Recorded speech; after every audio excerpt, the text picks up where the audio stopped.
Hi, readers. Today is a dreary, rainy day, and my hair is like curling and not itself. So I am wearing a hat and gonna do this video about my January TBR.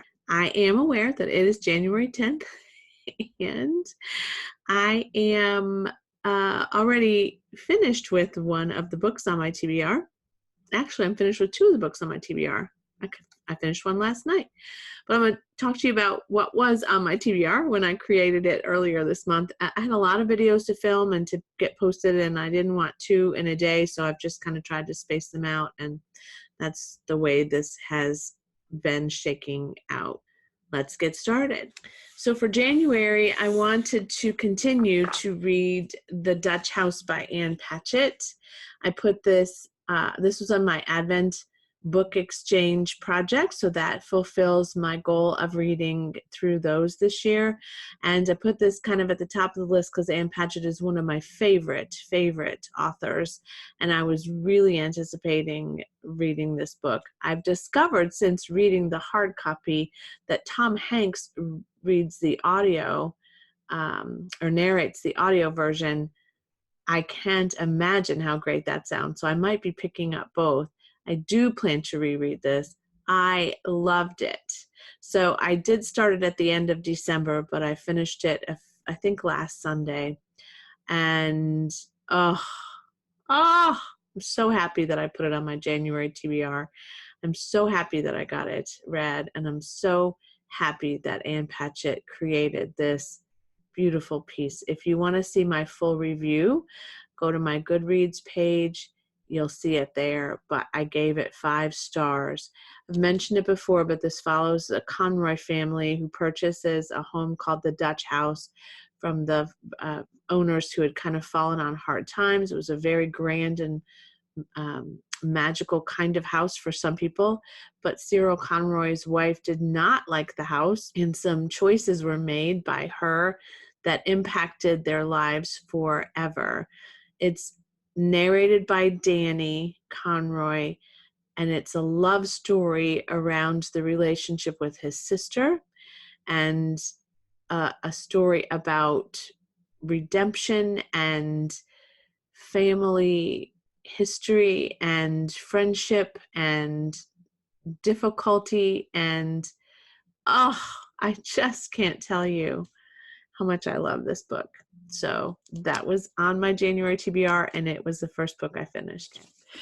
The next book on my TBR for January I finished last night, My Dark Vanessa by Kate Elizabeth Russell. This was an advanced reader's copy given to me by William Morrow via Goodreads. They did a giveaway, and I was selected, which was delightful because I was very interested in this book and wanted to read it soon. So I'm sure it comes out this month. I can't find an exact release date in the book or online. Goodreads actually says it comes out March 20th, but it doesn't. It comes out in January. It does say January 2020, but doesn't give a specific day on this arc. Okay, guys, I'm going to have another review video on this, so I'm not going to go into it too much because this is pretty intense and yet well done. I haven't rated it yet on Goodreads. I'm still sitting with it. I finished it last night after the basketball game. It is, suffice it to say, what you need to know the most about this book is that if you have a trigger around sexual assault and particularly child sexual abuse, don't read this book. Well, or read it with caution. I mean, I'm not going to tell people what to do, but just read it with caution. I have a history there, and it was at times difficult for me to read, and I had to put it down a couple of times.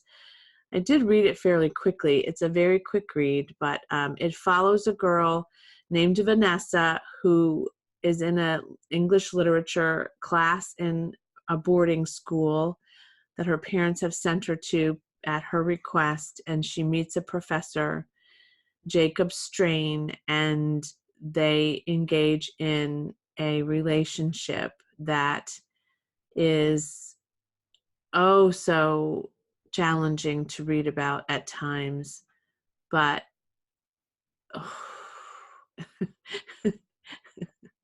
I'll tell you more about this in another video, but I did finish it just last night, late last night, and I haven't rated it yet. I don't even know yet. I just don't know what to do with this book.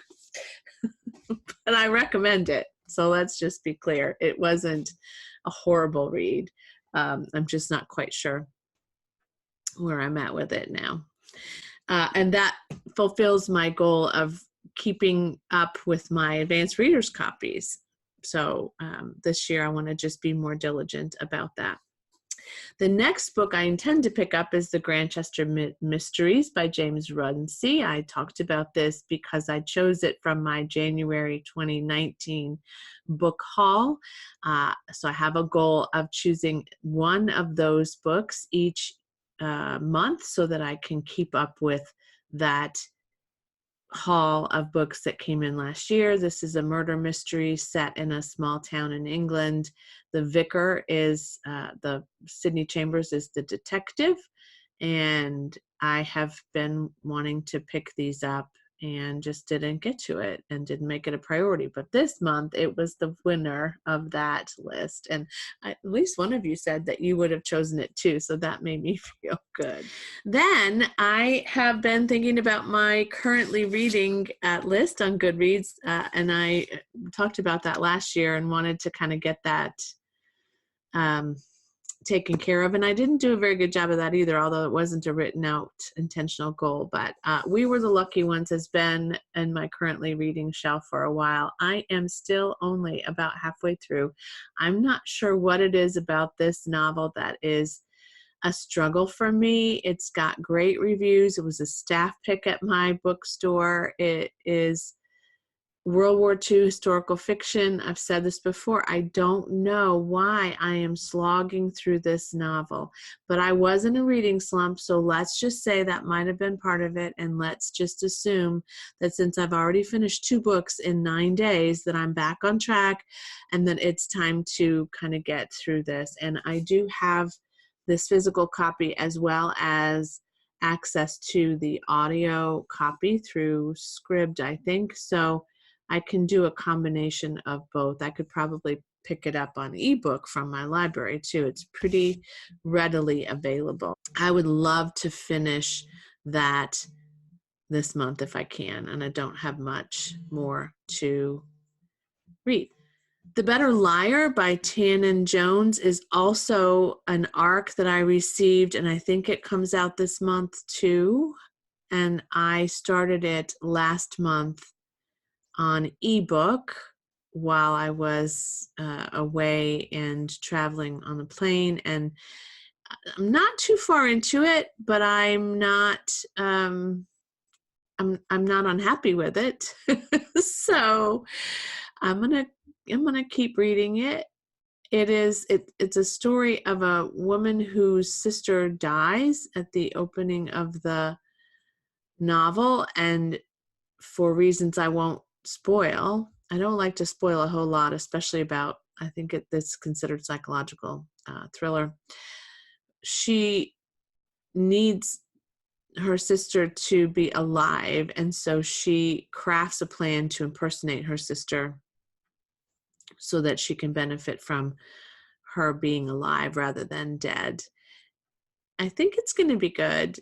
It's a little slow start for me. I'm having a little challenge with liking the characters, and I don't always have to like a character to read a book, but I'm somewhat really put off by one of them in particular. So that's, I think, what's hanging me up. But I'm going to carry on with it and see how I do. And if I can finish it this month, I would be very, very happy with that. I'm also listening to The Strange and Beautiful Sorrows of Ava Lavender. Now, this is interesting because I was watching a BookTube video the other day on Sarah's Nightstand, Sarah's channel. She's a friend of mine, and I've been watching her since I discovered BookTube, and she was one of the reasons I did. Sarah put it up, I think, as a book she wanted to read from the backlist. I'm not sure why she featured it, but it was last week or the week before. She talked about The Strange and Beautiful Sorrows of Ava Lavender. And I said to myself, that sounds like a book you would enjoy. And I went to Goodreads to look at it, and I had already added that book to my Goodreads want to read shelf in April of 2014. So 6 years later, I recognize that I still want to read that book, and it just got lost in what is a very large want to read shelf on Goodreads. So The Strange and Beautiful Sorrows of Ava Lavender is a book I purchased on Libro. So I'm listening to it. I began listening to it this morning, actually. It is a YA fantasy magical realism, very beautifully written. I'm very happy with the writing style so far.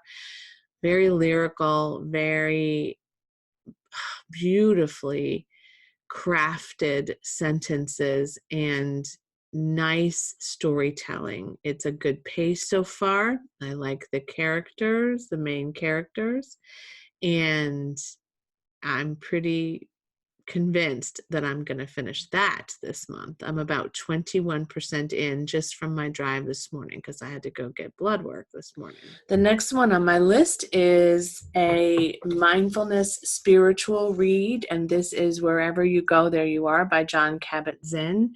This is a 10th anniversary edition, but I've had it for a while. So I think his original edition came out in 94. Or so I've probably had it since 2004, 2005. This is it's all about mindfulness and meditation and presence, and that's kind of one of my goals this year for certain, and I thought this would be a great way to kick off the year. It's a lot of short little in fact, some are just one small little reading about one particular topic or another. Some are a little bit longer. This one's on patience. So it really looks at all aspects of your life and what to be aware of. And there are some quotes, there are some meditations, there are some other practices that are helpful. Standing meditation, that's one I don't do very often. Lying down meditation. Really quick read, a lovely copy, deckled edges, French flap. I probably won't finish this in January. It'll be an ongoing read. I might, but I'm okay with it being an ongoing read for me, but I've never finished it. I've read parts of it here and there, or I've started it and then put it back down. And so this time I really want to complete some of these books that have been on my shelf for a while, especially the ones that are dedicated to mindfulness and practices that really help me get grounded into presence of mind and body and spirit. I am making some changes about how much time I spend on Facebook and how I access it, and I'm making some other changes in my life to sort of get rid of some things that I think aren't going to create presence for me. So this is a great read for me to begin the year off with. If you've read it, I'd love to hear more about that from you, and if you've enjoyed it or if you read books around this topic too. It helps me a lot with the work that I do, as well as just curbing my anxiety, helping me focus. I notice already just from recommitting to a practice, not every day. I haven't been able to get an everyday practice going back up yet, but recommitting to that practice, I'm already noticing that I'm much more aware. I'm much more present at different events and different things, conversations. I'm not hearing myself say, I'm sorry, start that over. I wasn't present with you. I used to say that a lot, and now it's a little less frequent. And I'm just noticing when my train of thought is a little off kilter and a little rooted in a former story or a way of speaking to myself that isn't kind. And I like that. And I'm also noticing when I'm distracted and I'm not focused and I need to stop and breathe and take some time to just figure out where I am and what I want to do. Wherever I am, wherever I go, that's where I am. And that's sometimes really indicative of where my brain is heading. So that's my January 2020 TBR, first TBR of the year. Took me a bit to get it up, but thanks for being patient with me. Let me know again what you're reading and what interests you this first month of the year, and kind of what your TBR goals are for the year. I really feel good about looking every month at my goals and creating a TBR that's much more mindful of those goals. It's just a better way for me to feel. I think we'll see in June where I am, but I feel really good about the way that I crafted this TBR this month, and I'm much more intentional about where I want to be at the end of January. Take good care. Hope your day is brighter than it is here, but a dreary, rainy day is also a good reading day. So, as always, happy reading. Bye.